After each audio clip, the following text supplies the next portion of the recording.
Texas isn't quite what people who've never been here imagine it to be. Yes, we have oil rigs and armadillos and even bucking cowboys. But what if I told you Houston was also home to piranhas, lions, and even chimpanzees? They're here all right, and closer than you might think. You just have to know where to look. Take the Houston light rail from downtown through the medical center. You might notice a huge monument standing before a giant reflection pool. On the other side of this, across from a governed lake, is the Houston Zoo. The Houston Zoo is a world-class destination today, but this wasn't always the case.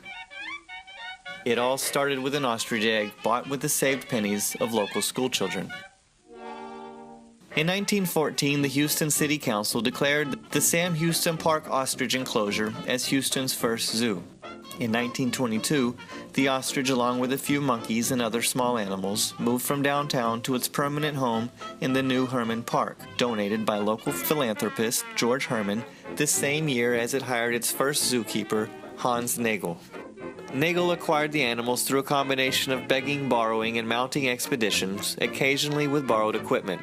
The arena was one of the most popular destinations for zoo guests back then. Most mornings, Nagel could be found inside the arena with a cougar, leopard, or lion presenting training demonstrations. Nagel would train the big cats to play dead, leapfrog, jump hurdles, and sit at a table.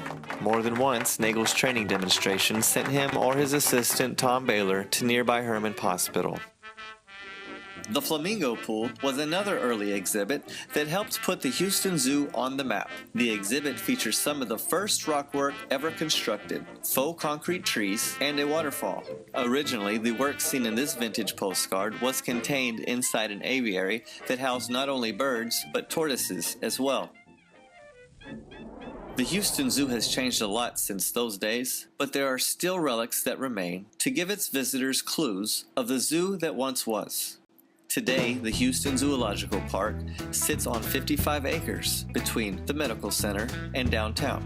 Its gates see over 1.8 million guests per year, making it the 10th most visited zoo in the country. It's home to over 6,000 animals that are part of over 900 species. The zoo today contains a variety of species from all around the world.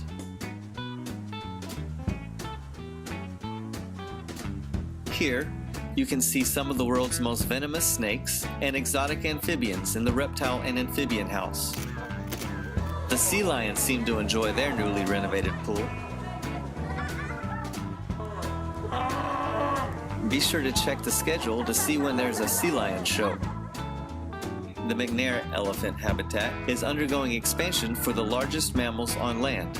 The zoo's 8 elephants will be able to roam the 3-acre area when it's completed in 2017.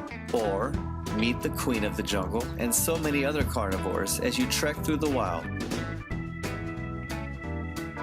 In 2000, Houston Zoo brought in one of the brainchilds of Disney's Animal Kingdom Park to help them with their next big project. More than bars and cages, the African forest winds your way into a forest inhabited by gorillas.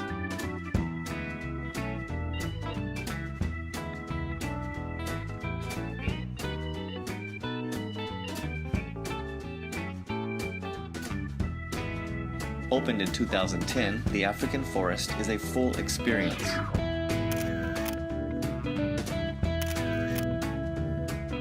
Here, guests are transported straight into the rich culture of Central Africa in an effort to help preserve it.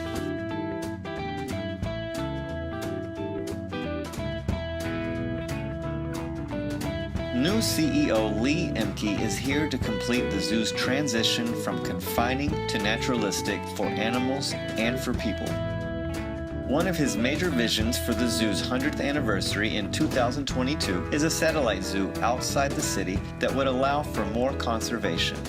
Ultimately, the nonprofit zoo sticks to the goals listed in its mission statement, fostering appreciation, knowledge, and care for the natural world. The Houston Zoo offers free admission to its guests on the first Tuesday of each month, September through May, from noon until closing. To donate or to find out more, log in www.houstonzoo.org.